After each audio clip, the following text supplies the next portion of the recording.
we are going to get introduced to the idea of multiplicity.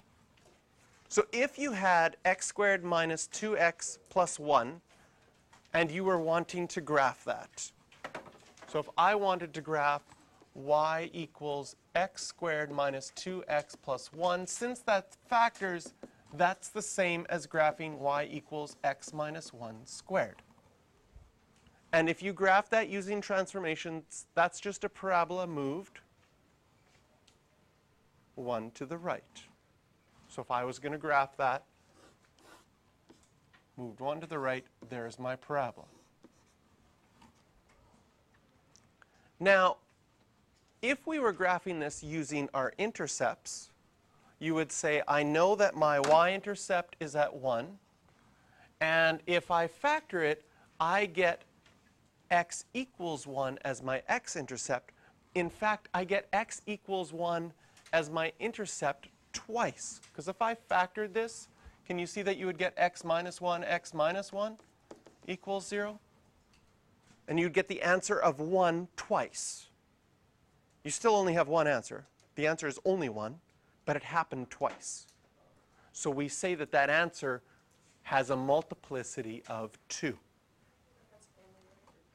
Only when it repeats. Sometimes if it repeated 3 times, we would say it has a multiplicity of 3.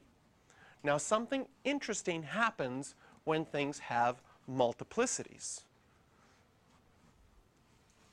In our graph before, wherever we had an x-intercept, our graph just went straight through it.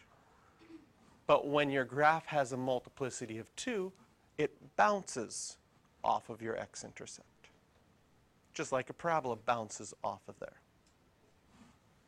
So if you took the equation x cubed minus 3x squared plus 3x minus 1, which can be written as x minus 1 all cubed, in x minus 1 all cubed, we still have only one x-intercept at 1, but it has a multiplicity of 3. And when it has a multiplicity of 3, it goes straight through, but it bends. Yes? What if you have one with x plus 3 squared and x plus 1 squared as the factors? Both of them.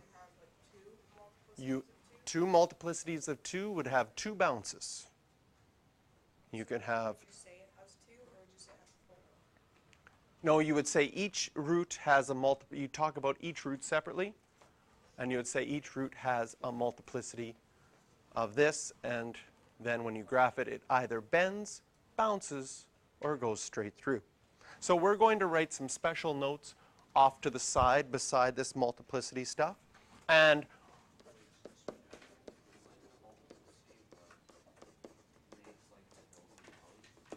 no, the multiplicity makes the graph either bounce off the x-axis or go straight through the x-axis. But it does, when it bounces off, it does make a hill or a valley at that point. So an even multiplicity. So if you have something that has a multiplicity of 2, 4, 6, or 8, we're going to say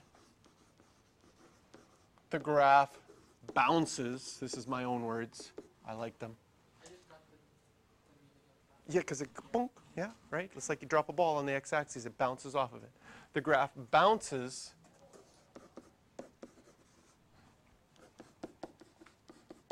at that x-intercept.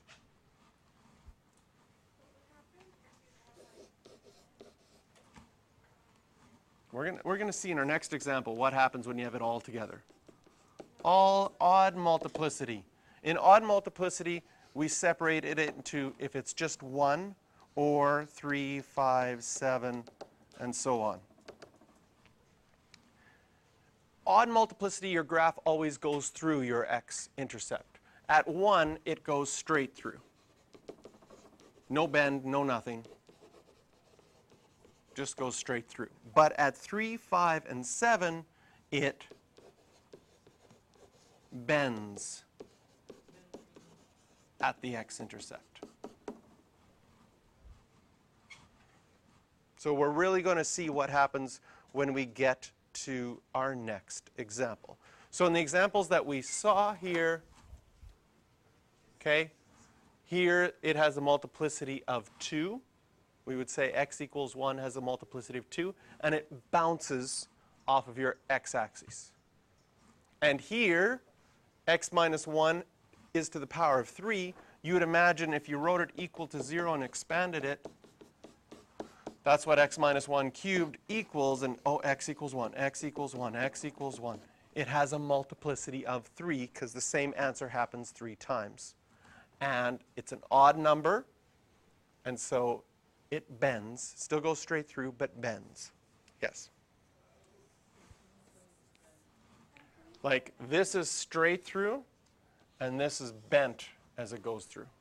But doesn't for one doesn't it bend as well? For 1, it would just go straight through. Like if you look at the graph, here we'll go to, Oh, no, let's, I get it, yeah. like, here's the graphs that we're about to do. Here's the graph that we just completed, right? All of these ones, when we factored, all are 1. And when we graph them, do you see how our graph just went straight through that point, straight through that point, straight through that point? Yes? What if you have an inequality, like the parabola that doesn't go below the... And if you have an inequality sign there, that's when you shaded from last year. But we don't do shading on these ones.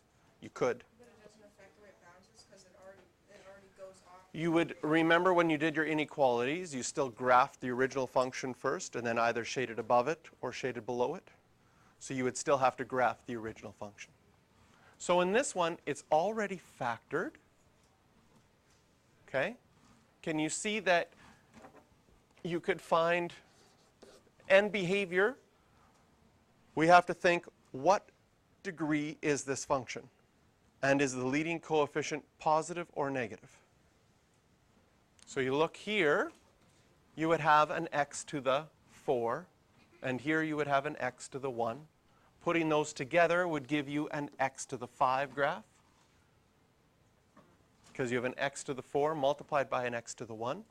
It would have a positive leading coefficient, so its end behavior acts like a line. Okay? 2, we look at our x-intercepts and our y-intercepts. Our x-intercepts are solved by putting y equals 0. So you have one x-intercept of -1 that has a multiplicity of 4, and another x-intercept of 2 that has a multiplicity of 1. To find your y-intercept, you plug in 0 for x, and so you would have 0 plus 1 to the 4 times by 0 minus 2, and you get -2 as your y-intercept. So when you go to graph this one, sorry, 1 to the power 4 is 1 times by -2.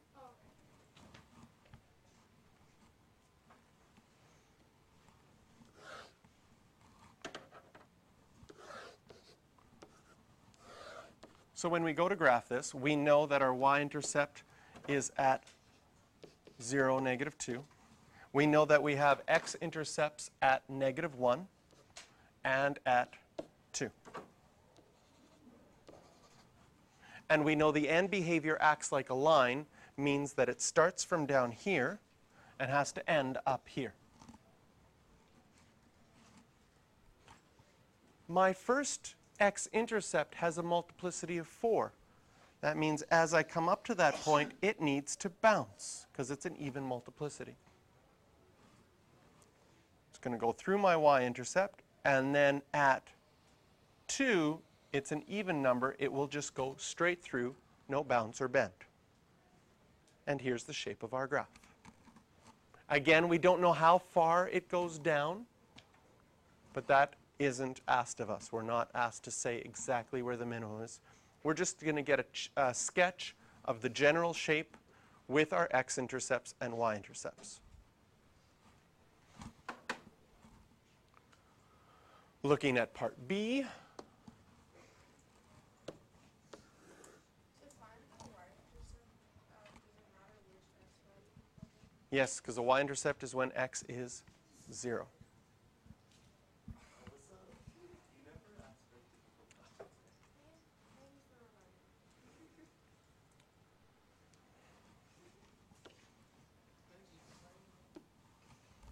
Okay, so in this one, can you see that this first bracket would give you an x cubed? Times another x would give you an x to the 4, times a negative 1, that this is like a negative x to the 4 graph, which means the end behavior will act like a parabola, a negative parabola. If you want to find your y-intercept, you plug in 0 for x.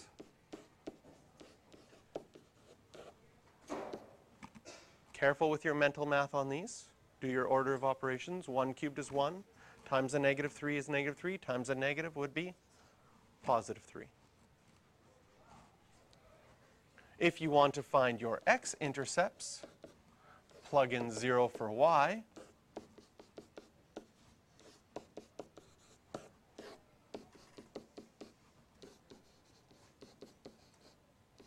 This one has a multiplicity of 3.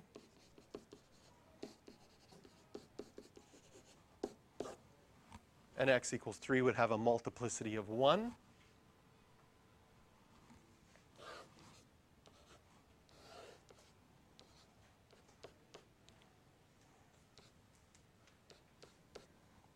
So we have our y-intercept there at 0, 3, negative 1, 0, and 3, 0. We know the end behavior has to start down here. What's going to happen at negative 1 with a multiplicity of 3? It has a bend. The bend is so much that it actually flattens out. So you can really make it almost flat at that point. Calculus. Do, do, do, do.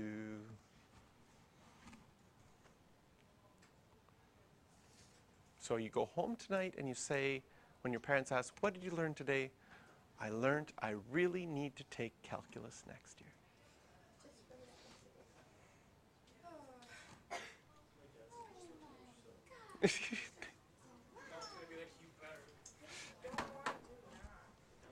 Oh. I would take calculus, but I also found out that I could take university chem. I also have to take chem 40S next year, even though I'm in IB chem right now. You have to get a different. No, it's because you miss calculations in IB chem that you need for university chem. 9, 10, 11, and 12.